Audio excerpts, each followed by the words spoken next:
Radio Horizon, la voix du Zio.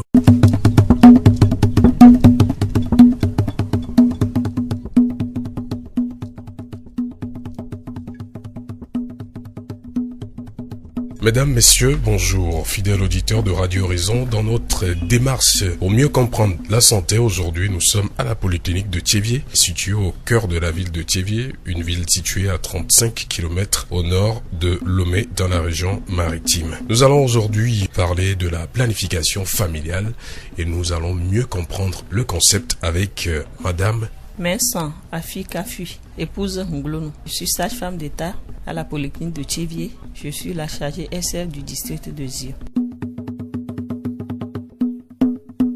Merci beaucoup d'avoir accepté répondre à nos questions. D'entrée de jeu, quand on parle de planification familiale, qu'est-ce qu'on doit comprendre?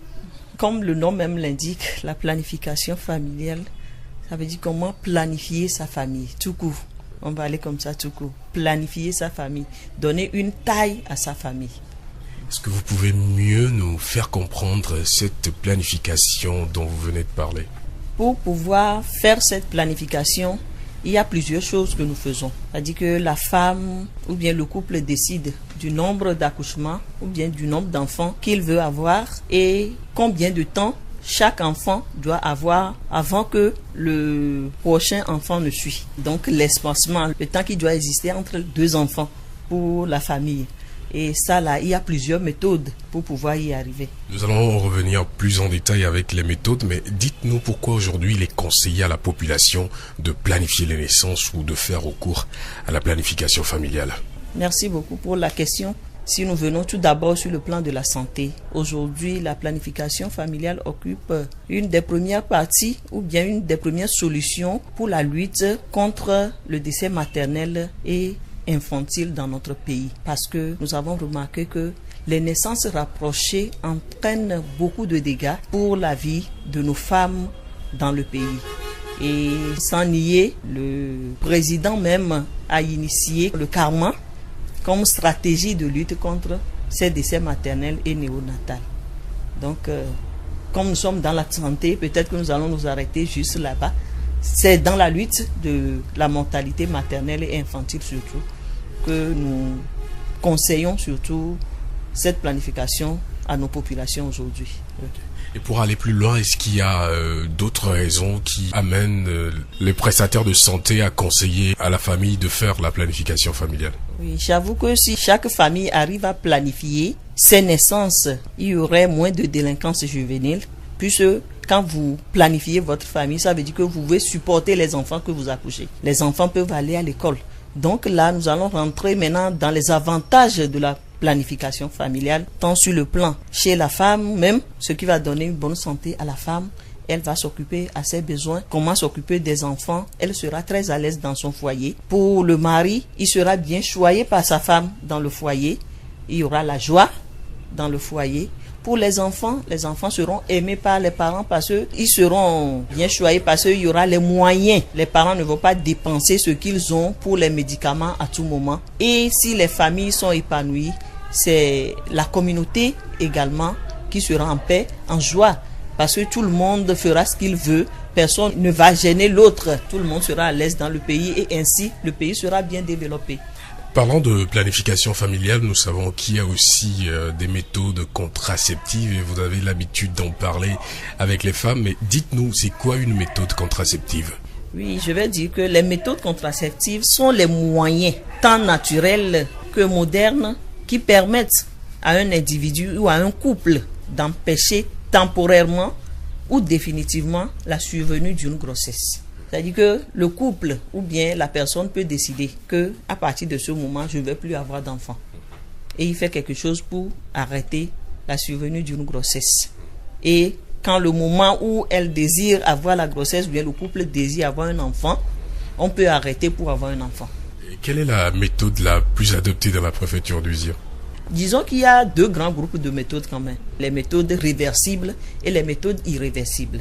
Les méthodes réversibles, c'est des méthodes, comme je viens de le dire, dès que tu veux maintenant avoir un enfant, tu peux l'arrêter. Et dans ces méthodes, il y a les méthodes naturelles, il y a les méthodes hormonales et d'autres méthodes traditionnelles Plein. Maintenant, dans les méthodes modernes, ce que nous conseillons plus aujourd'hui, les méthodes modernes, dans notre district de Zion, comme venait de le poser comme question, c'est la méthode injectable qui est plus adoptée dans notre district. Selon les rapports, il y a plus de femmes qui adoptent les méthodes injectables pour 3 mois d'intervalle ou bien pour 2 mois d'intervalle.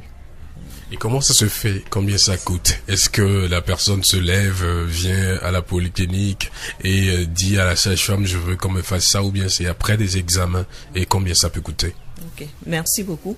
Par rapport à cette question, je veux dire que chaque formation sanitaire offre les méthodes de planification familiale, tout comme la polyclinique de Tchéviers. Et comme chaque formation sanitaire est autonome, c'est des méthodes que nous faisons en routine dans notre formation sanitaire et avec les stratégies que nous menons aujourd'hui pour la réduction du décès maternel et néonatal. Il y a par moment des campagnes que nous organisons où c'est gratuit. En routine, c'est payant, mais pour les stratégies novatrices, c'est gratuit. N'importe quelle méthode, que ce soit les injectables, les implants, les DIU, tout est gratuit.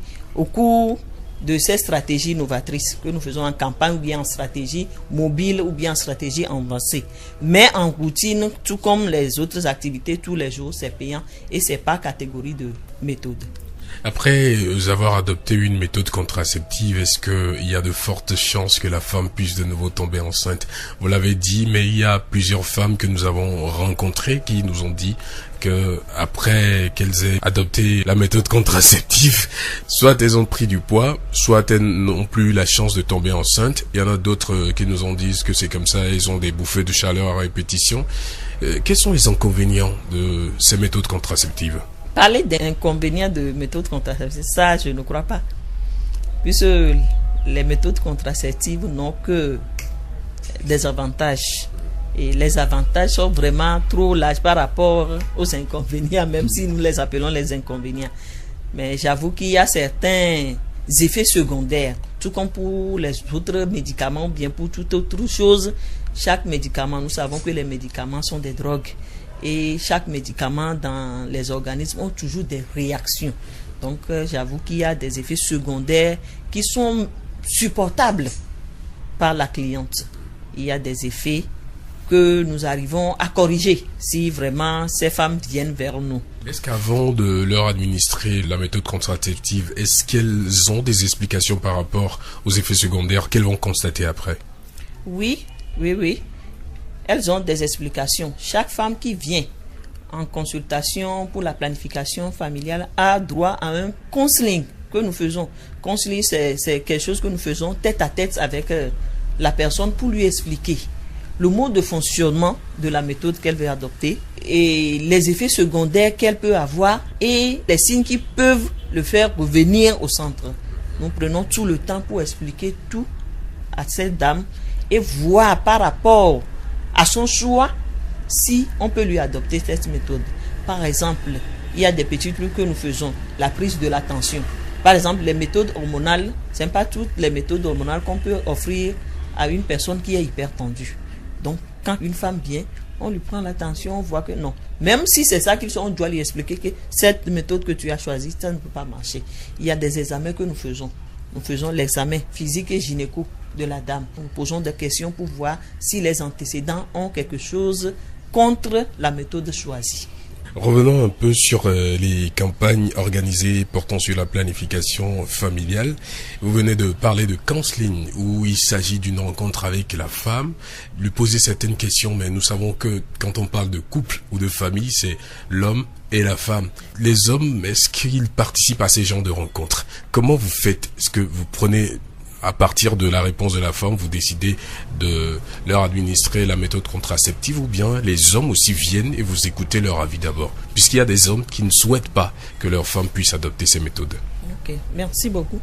Par rapport à la question des hommes, bien de nos maris, j'avoue que notre éducation par le passé ne laisse pas nos maris venir vers nous ou bien amener leurs femmes à l'hôpital.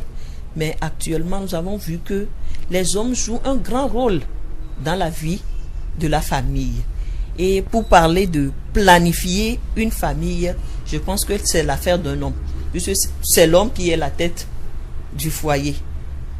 Mais dans notre pays ou bien particulièrement dans notre région, nous voyons que ce travail est laissé aux femmes. C'est pourquoi maintenant, nous chantons, nous crions partout que nous avons besoin de nos maris. Même en consultation prénatale, pas seulement en planification familiale. Dans tout ce que la famille peut faire en santé, il faut la participation de nos maris aussi. C'est pourquoi nous crions aujourd'hui, les hommes venez. Parce que c'est quand l'homme aussi vient pour voir ce qui se passe à l'hôpital, pour entendre ou bien discuter avec le prestataire qu'il peut vraiment décider quelque chose pour sa famille. Donc, pour les couples qui viennent en consultation prénatale ou en planification familiale, ils sont bien accueillis. On leur explique tout ce qui se passe, même sur, par exemple, une femme qui est enceinte. Quand le mari vient, on peut discuter de comment va se dérouler l'accouchement avec ce monsieur. Et la famille est préparée. Donc, la famille n'est plus surprise par des risques, certains risques qui entravent après l'accouchement. Même si on peut dire que la femme va être césarisée, le monsieur est déjà prêt et il planifie tout, il cherche ce qu'il faut. Par exemple, nous parlons de l'argent. L'argent, dans tout maintenant, il y a l'argent. Même si c'est 500 francs, si tu n'as pas prêté ça, le jour J, tu ne peux pas le trouver. Donc, il faut que nos maris viennent vers nous pour qu'on puisse discuter. Au cours de nos campagnes, comme nous les organisons là, c'est une causerie éducative qu'on fait à ces femmes. En plus, elles sont un peu nombreuses, on discute avec elles, tout comme je viens de le dire, dans le counseling, on leur parle de la méthode, les différentes sortes qu'il y en a, les effets secondaires qu'elles peuvent avoir, mais c'est à 99%, les grossesses ne viennent pas. Donc, quand l'homme aussi va venir, il va décider quelque chose pour sa famille. C'est très important. Okay. Aujourd'hui, nous constatons que les méthodes contraceptives et la planification familiale sont de plus en plus discutées avec la jeunesse. Pourquoi vous le faites? Oui. Quand nous parlons de planifier une famille, je pense que ce n'est pas seulement l'affaire de couple. Hein. Et la famille commence d'abord par la jeunesse. C'est dans la jeunesse que tu peux décider, je vais me marier, je vais faire tel nombre d'enfants. Et tu as un objectif. Je vais devenir ceci. Tu as un plan pour ta vie. Maintenant, le plan, quand tu vas te marier aussi, c'est dès la naissance que tu vas planifier ça. Par exemple, si nous prenons le cas d'une jeune fille, par exemple, qui désire être ou bien devenir médecin un jour et qui, subitement, sur le banc, tombe enceinte. Est-ce que vraiment son objectif peut être atteint? Non. L'objectif là ne peut plus être atteint. Donc, c'est pourquoi la jeunesse aussi peut adopter une méthode de planification familiale. Nous le disons et nous le répétons. Toutes ces méthodes modernes de planification familiale que nous utilisons ne protègent pas contre les infections sexuellement transmissibles. C'est pourquoi, pour ces jeunes filles, nous insistons plus sur les préservatifs, qui sont des méthodes qui peuvent lutter contre les grossesses non désirées et en même temps contre les IST, VIH, SIDA. Madame Messon, je rappelle que vous êtes sage-femme à la polyclinique de Thiévier. Nous avons discuté avec vous aujourd'hui pour mieux comprendre la planification familiale et si nous devons retenir quelque chose, nous dirons que la planification familiale a plus d'avantages que d'inconvénients. Veuillez en faire un retour sur ces avantages pour nos éditeurs.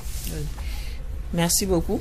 Les avantages de la planification familiale, comme je viens de le dire, sur le plan santé, si nous prenons le plan santé, la planification familiale a beaucoup d'avantages parce que une famille qui est planifiée, une femme qui accepte la planification familiale n'aura pas des enfants souvent malades.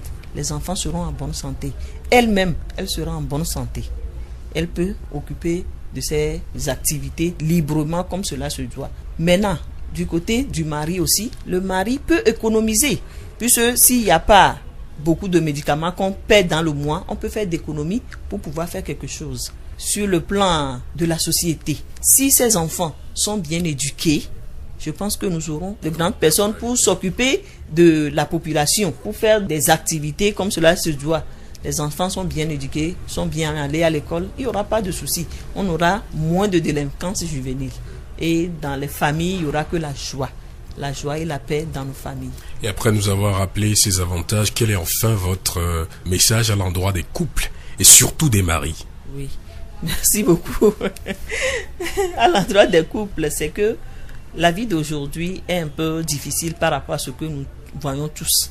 C'est la meilleure façon, c'est de pouvoir planifier ses naissances. Les couples ne doivent être pas surpris de grossesse non désirées surtout. Il faut que les grossesses soient désirées pour que vraiment ces enfants soient adorés et pour pouvoir être quelque chose demain. Parce que si les enfants peuvent devenir quelque chose, c'est déjà dans le ventre de la maman. Si la grossesse est acceptée, l'enfant grandit bien, tout va bien et l'enfant peut devenir quelque chose.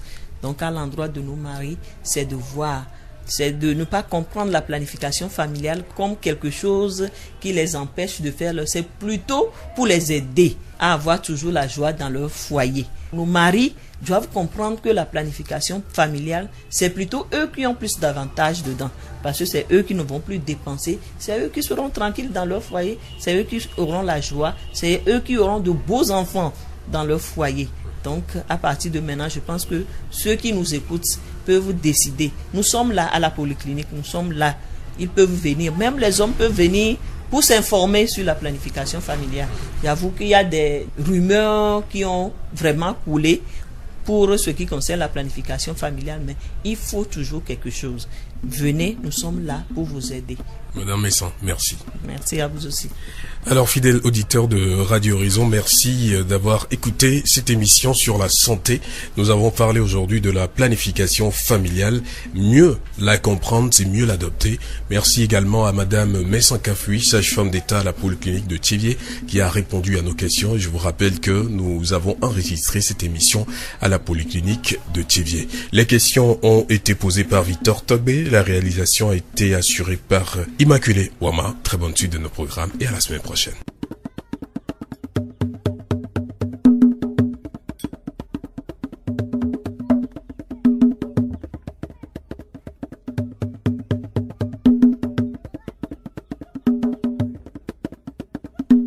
Radio Horizon, la voix du zéro.